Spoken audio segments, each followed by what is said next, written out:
Hey, what's going on, Boise State fans? Happy Monday to you. Greetings. Bronco Nation News Live, BroncoNationNews.com. Whether you're listening to us live on the social media channels of Bronco Nation News or 95.3 The Ticket, or whether you got us on the podcast version on your phone later in the day, we appreciate you. However you're listening to this, it is Monday. And again, my name is BJ Rain. So that means on Mondays, John Mallory, Mondays with Mallory, KTIK Radio, 95.3 The Ticket. You can hear him on the app. You can hear him KTIK.com, all the different ways. 3 to 6 with Mike Prater and JP weekdays. And Johnny, Monday morning, always love starting it off with you, man. How are you today? Hey, BJ.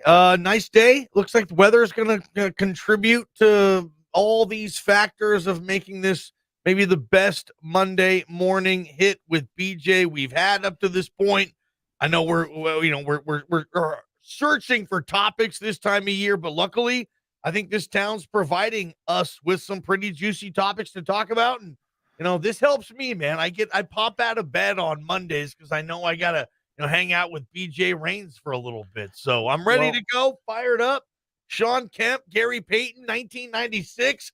Let's roll.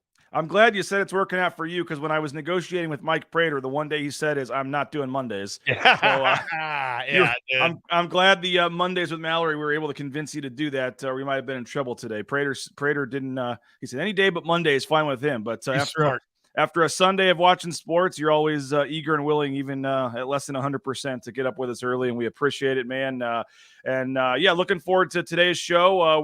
We're going to start a new series here. Now, there's some other stuff that's going to come up. We should say we had a cryptic meeting with Leon Rice last week, right, on Thursday, and we hadn't really said much about it, but apparently today there might be some basketball news coming out. We don't know. We were talking to Leon Rice about Sada Nganga. As he's walking away, he says, we'll see you on Monday. We're like, what's that about? Then he smiles and says, that's what we call a tease, and kept walking. Leon. We were led to believe. You were there, right? I mean, yeah. It sounds like. Who said, what's Monday? He said, see you guys Monday. I was like, why will we see you Monday? And he comes back and says, that's what they call a tease. So, yeah, I'm expecting some Boise State basketball news today, too.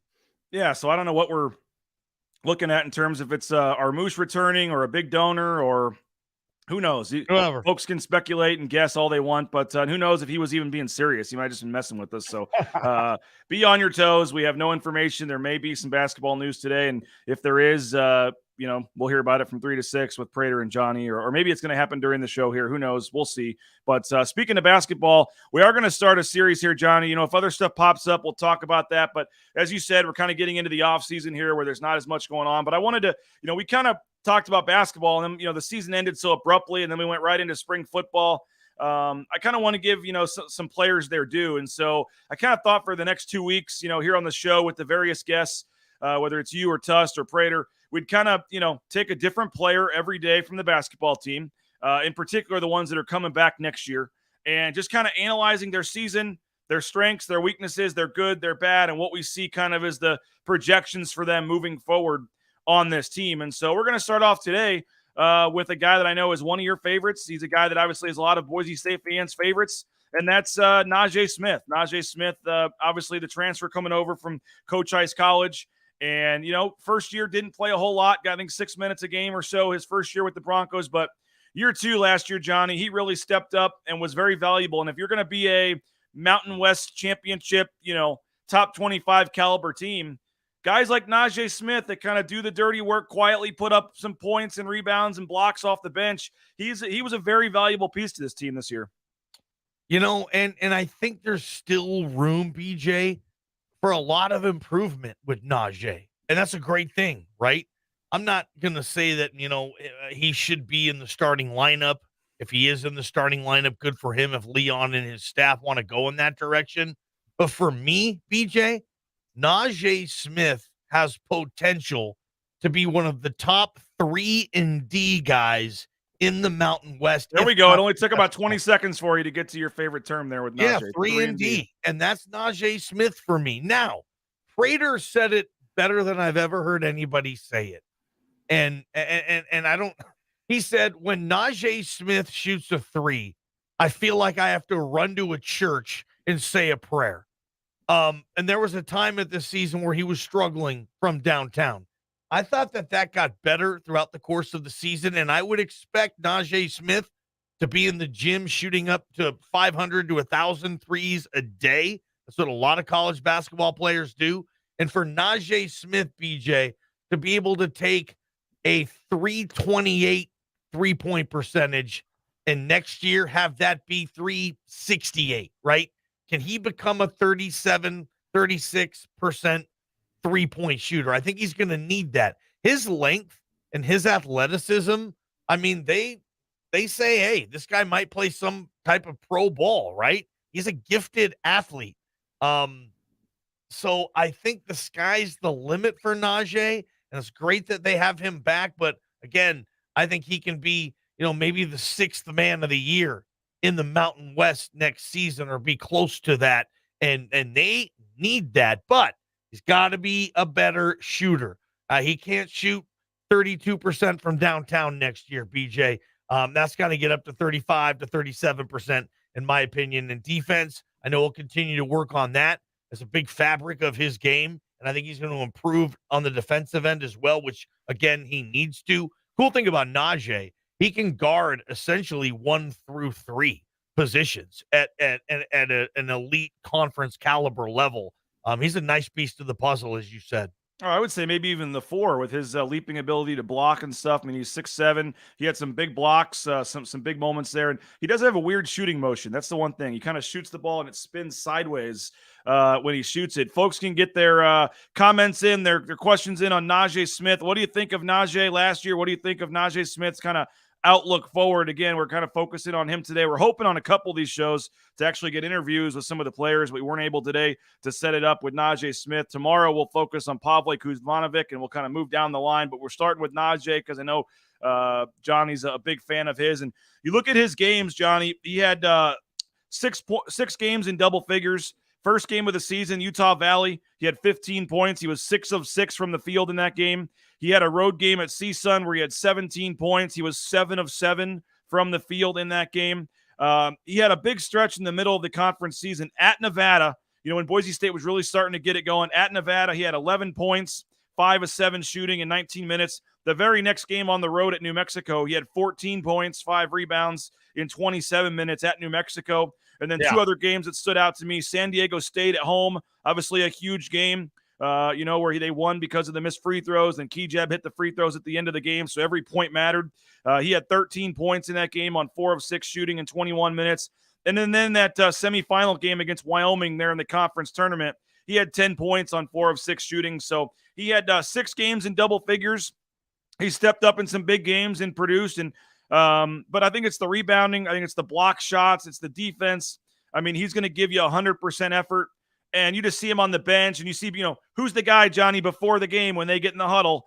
Who's the guy dancing? It's Najee Smith. I mean, he's that energy guy. He's that, fun-loving guy that's smiling, that everybody likes to be around. And when he gets in there on the court, he goes 110%, and he usually makes those small plays that help them win. You know what's interesting, too, about Najee is his minutes dispersal, right? Like, he truly is the guy on that team last year where he didn't know how many minutes he was going to get. The most minutes he had last season was 27 minutes in a game. That was a victory against New Mexico. The least amount of minutes Najee had last year was 2. He had 2 minutes against Utah State. That was a win at home. And Leon is able to, and his staff, be able to just kind of say, Najee, when we really need you, yeah, you might give us 25 plus. But when we don't need you, you might give us 7 minutes. And the cool thing about Najee Smith is he's not in the transfer portal, right?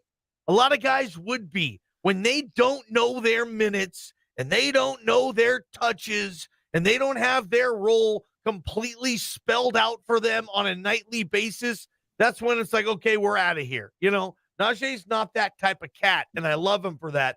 Here's an interesting thing on Najee Smith, BJ. Last season, Boise State was swept by Colorado State. In those games, in Fort Collins, Najee played 9 minutes. At home here on Super Bowl Sunday, the loss, Najee played 8 minutes. This is kind of weird. They lost both those games, and Najee Smith wasn't essentially in that game plan playing 9 and 8 minutes, right? It's interesting to see where he was, how Leon and whatnot gave those minutes out. Like, why didn't Najee play against Colorado State? It must be a matchup thing. I'm not certain, but it's kind of interesting. You look at that. The one team that swept Boise State last year, they did it, and Najee Smith didn't really get to play those 2 games. Well, there's a trend there, Johnny, that I have in my notes here. First of all, he did not score in one of those games, and he only had 3 points in the other game. In Boise State's 8 losses, okay, they lost 8 games this year. Here's the point total for Najee Smith in the 8 games they lost. 2, 2, 0, 0, 0, 3, 0, and then he had 6 points against Memphis. Wow. But in the 8 losses, he didn't score in 4 of the 8. He had 3 or less in 3 of them, and he only scored 6 points in the Memphis game. You're talking 2, 4, 7, and 6 is 13 points total in the 8 losses. There's a direct correlation, man, when Najee Smith is coming off the bench and producing with this team winning and not. You look at, an easy example is that Wyoming game where they lost at Wyoming 72-65 that ended the 14-game winning streak. Remember that game? It was a tie game with 3 minutes to go, and then Wyoming hit a couple shots there at the end of the game. He was 0 for 5 from the field, 0 for 4 from 3 for Najee Smith. He only played 11 minutes in that game, and he goes 0 for 4 from 3 in a game that was tied with 3 minutes to go. If Najee Smith just hits 1 or 2 of those threes, maybe just one, Boise State beats Wyoming, and it's a 15-game winning streak. But he goes 0 for 4 in that game, and they lose. And by no means am I putting the loss on Najee Smith. I'm just saying it's a direct correlation, like you said. The two Colorado State games, he barely plays, doesn't score in 1, they lose by a bucket. Scores 3 in 1, and they lose by a bucket. When he doesn't score and he's not out there giving them stuff, they didn't win. I mean, he really was a valuable piece coming off the bench, man. No question. One of the top reserve players in the league last year. And, it's weird to associate the difference in levels of the highest level of junior college to the Mountain West, right? Like, you wouldn't think it would be all that big a transition, right? Like, if you're the number 1 JUCO player in the country, you would think you could go to just about any conference in college basketball and be a legit player right away. That's not the case, man. Najee Smith was one of the great junior college players at Coach Ice. Am I saying that right, or Coach Ice? Coach Ice College. Which that sounds good to me. Let's go with it. Yeah. He was one of the top players in the country, as you know. You're the one who told me this. Like, that guy was a first-team JUCO All-American. Najee Smith was. I'm like, whoa, okay. You look at his numbers, he was dropping like 25 a night in JUCO. And you come and you go to the Mountain West, and Najee Smith's not a guy who's going to drop 25 a night. So I think there is that grace period, if you will. Luckily for Najee, he gets the COVID year back, because like you said, last year he comes to this team and he plays, 6 minutes a night. Last year he played 16 minutes a night. This coming season, I think he plays 21, 22 minutes, maybe even more than that per game. So the difference in level there, and that's got to be a tough adjustment, right? When you go from the man, capital T, capital M, right? You're the man. And then you come to a Mountain West program and you're the 7th man. You're the 8th man. Last year he was the 9th man, right? It's got to be a difficult learning curve to just find your way to assimilate within that program and that culture. Najee Smith's done a terrific job of that. Again, you never hear him complaining about minutes or touches. He probably thought, let's be honest, when you're a first-team JUCO All-American, he probably thought he was going to come here and start and be an all Mountain West player. And that has not happened yet, but he's still on the team. He's not complaining about it. He's working hard. I mean, he's a coach's dream, man, and Boise State's lucky to have a guy like Najee Smith. And we should mention that we're going to spin it forward here in a minute, but obviously he's from Spokane, Washington, Lewis and Clark High School. You mentioned Coach Ice College. He went there for 2 seasons, and his second season, as you said, 23.3 points per game, 8.5 rebounds, 2.1 assists. He was the player of the year in their conference down there and a first-team JUCO All-American. Like you said, he was the first junior college All-American first-team honoree to ever sign with Boise State. So, you know, his 23.3 points per game, Johnny, we're number 11 in the country at the JUCO ranks. He shot over 56% from the field, and he actually shot 38.3% from three. 38% from three. So he's got it. He's got it in him for as weird as he shoots. He was a 38% 3-point shooter. The line is the same in junior college as it is at the Division I level. He was also 82.1% from the foul line. Wow. So he signs with Boise State. As you said, 2 years ago, comes in, plays in 17 games, averaged 1.6 rebounds, 0.9 points per game, 6.7 minutes. Now, he likely would have redshirted, Johnny, if not for that year where it didn't count because of COVID. Remember, they say this is kind of a free year. The eligibility doesn't count because of COVID. All the season was shortened.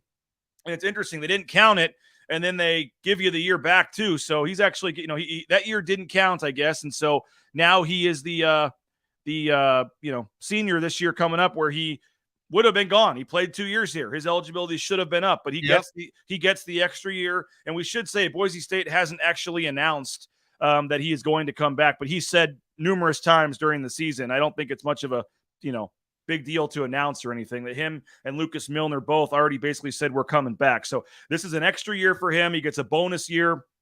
And Boise State wants to obviously take advantage of that. We're going to spin this forward in a second. We're going to get some comments, but do need to thank some of our great sponsors here briefly. BoiseDentistryCo.com. I'll be seeing Dr. Meinert on Thursday morning, so I can report back, Johnny, on Thursday about how things are going over there at Boise Dentistry Co. Getting my teeth cleaned on Thursday. There's the phone number. There's the website, BoiseDentistryCo.com. If you're looking for a whole family dentist to switch to a new dentist, Dr. Meinert's the guy for you. And again, he'll talk Boise State sports with you while he's working on your teeth. It's a great setup and appreciate him. So check him out, BoiseDentistryCo.com. If you're looking to get into the trucking industry, we're very thankful for transportation compliance service as well, Transcomservice.com. Over 1,000 people a day, as I've told you, are becoming truck drivers. And you could be the next one. They can help you do it. All the DOT permits, all the things you need to get out on the road. It's a booming industry right now because of the pandemic, but it's not something you can just decide I want to become a truck driver and start yourself. You need a company to help you do it, and that company is TCS. So check them out, transcomservice.com.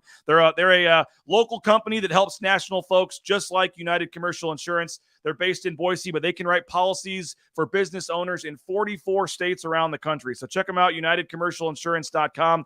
All your different workers' comp, all your liability policies, all your business insurance needs. You may think you have good business insurance if you're a business owner out there. I know we have a lot of them watching. Give United Commercial Insurance a call. Ask for Brandon, and they can get you a better rate than you think you're getting already. So check them out, UnitedCommercialInsurance.com. And we appreciate some of our great sponsors here at Bronco Nation News. We got more to tell you about later. But, Johnny, let's get to some of the comments here before we kind of spin this outlook ahead. Nick Wade chiming in. You're an NBA guy. Najee is a more exciting Bruce Bowen. What are your thoughts there? That's the comparison. Like, Bruce Bowen was one of those guys who kind of started to coin that 3-and-D term that I love so much, right? You come off the bench, and Bruce Bowen started a lot. He just got his number retired by the Spurs. Bruce Bowen was a high-level defender for a long time in the NBA. Najee's got a long way to go there, but sure, that type of comparison, Najee Smith's going to come off the bench. He's got length and athleticism. He's going to defend his tail off, and don't leave him open for a three. That's a new role in hoops, and it's a vital role. And the good teams have someone who can fill that role. Hit, close to 40% of your threes, defend your tail off, and come off the bench and give serviceable quality minutes. Yeah, I mean, that's a good comparison. Bruce Bowen, Najee Smith. But if Najee Smith can keep with those Bruce Bowen comparisons, then Najee Smith's going to have a heck of a year next season, and Boise State's going to win a lot more games than they lose. Jordan Morales chiming in. Can I just say how much I love that we're still talking basketball in mid-April? Great Jordan's stuff, crazy, guys. man. Love Najee time. Often he would come in and flip the script on games last season. And Bruce Bowen, they're kind of similar, but I don't remember Bruce Bowen any huge dunks or alley-oop dunks or some of the blocks that Najee had. I mean, they have some things that are similar, but I think Najee, not to say he's a better player than Bruce Bowen, but he does some things in terms of the defense, of the ability to block shots, the rebounding. And as I said, if you go back and put a highlight reel together with every dunk that Boise State had last season, I'd have to believe a lot of the bigger ones were Najee Smith. Good athlete. You're right. Jumps out of the gym. Like I said, he's long, so he can get up there and put more on dunks because he's got those long arms, and he's an exciting player and catch alley-oops. And you watch those dunk contests they have in the layup line. I mean, Najee Smith has some of the best dunks on that team. Hopefully next year that there's a time where he can show some of that dunking ability, not just on the layup line, BJ, but actually in a game, because he will fire up Extra Mile Arena if given the opportunity. I remember at least one where there was a 2-on-1 break, and Pavle Kuzmanovic, I think, went behind the back to him, and he caught it and slammed it home. And there was a couple others that certainly got the crowd going. Rudy chiming in, depends on who comes back, but have always liked Najee's energy off the bench. At least it has to be the first one off the bench if he's not starting next year. Perry chiming in, he just needs more minutes. Yeah. Where are you in terms of some guys are just better off the bench? Like some guys, you wait the 4 or 5 minutes. Some guys just you get starters minutes maybe, but it's coming off the bench, the energy you bring. Leon's always liked having kind of a guy like that you can go to off the bench early in the game. Do you think I Najee? like how Leon does that too, because he had Alex Hobbs coming off the bench his senior year but he played 30 minutes a game. Exactly.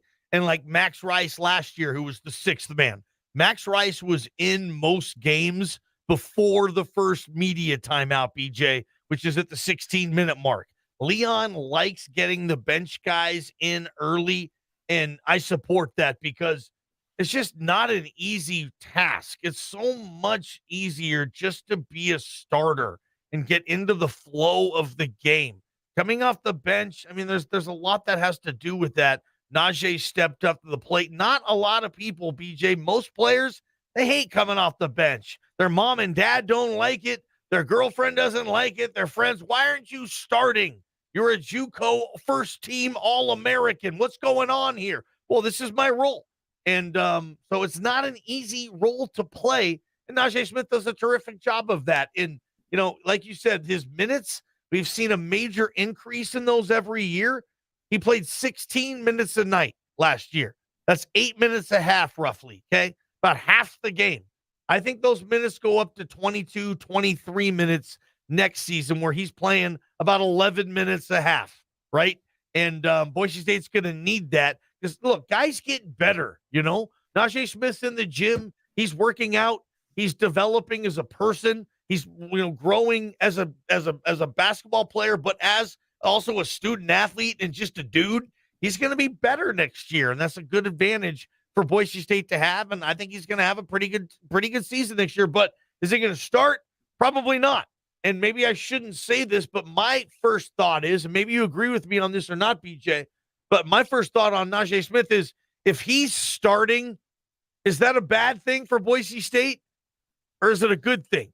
It feels to me like him coming off the bench is the best thing for this roster. I'll let Leon, obviously, and his staff decide that. But he does seem, BJ, you're right, like one of those bench guys. And hopefully, if he's playing 25 minutes or whatever, 23 minutes a night, that will suffice and get him, keep him happy. Because you got to keep kids happy nowadays, too. And Najee Smith doesn't seem like he's very difficult to keep happy, and that's a good thing for Boise State. Yeah, Perry saying I like him coming off the bench to create havoc, and Yeah. I do. I was going to go there with your point, Johnny. I do agree with you. It's nothing against Najee Smith. You can say all you want about, I guess, regardless of how good he is. Yes, him coming off the bench is great. He brings the energy. He comes in 5 minutes in, he does great. But the other thing is, if he's coming off the bench, that probably means there's a player even better than him starting, and that's a better thing for this team in terms of that their outlook for the season. Nothing against Najee Smith, but if he is starting next year, that means they either struck out in the portal or they maybe lost another guy. I don't know how the roster is going to shake down, like you said, but I think this team is at its best for multiple reasons if Najee Smith is your 6th or 7th man. 100% agree. And, I think Max Rice, same type of deal. I think you keep Max and Najee coming off the bench. That's your bench mob. Throw in a Lucas Milner and anybody else you want to throw into this thing. That Kobe Young kid, I wonder what type of minutes he's going to get next year. RJ Keene, we're going to get to all these guys. Yep. All those guys, right? So the bench mob is going to be interesting next year. Certainly, I would hope that it's still led by Max and Najee Smith, because those are very high-level bench players. I don't know, BJ, if there's another Mountain West team that brings off their bench the likes of Max Rice, Najee Smith, Lucas Milner, and some other players. Boise State, certainly not a weakness of this team, BJ, is their bench. More like a strength. No doubt about it. Kurt chiming in, 14-6 is his prediction for next year. Might be a little pushing for a little much there from Kurt. Smith points? 14-6 points and rebounds, I guess. That means he's leading the team in scoring right there, Kurt. I don't think Boise State wants Najee Smith dropping 14-6. If they do, first off, he's having a hell of a year. And secondly, hopefully Boise State's being able to win games. But who's the leading scorer this year? Shaver? Yep. Kijab? It was about 14 points a game. Yep. Yeah, Kijab. Yeah, you're right.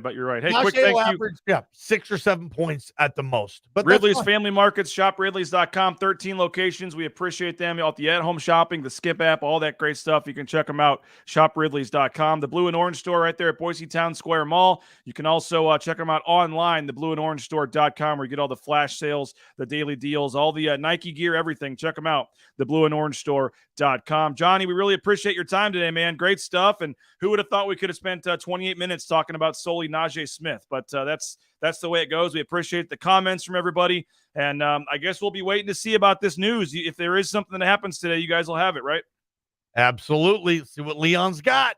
Appreciate it, man. 3 to 6 today. You can hear Prater, Johnny, and JP, and Bob as well for his segment. That'll be KTIK.com, the KTIK app, 95.3 FM, 1350 AM. Again, that's 3 to 6 today. So we appreciate Johnny. We'll be listening today, man. And hey, DJ, yes, pull JP's camera up. Can you do this right now? Is he getting met? Is he okay with it? Give me my boy JP a little. I don't think there he is.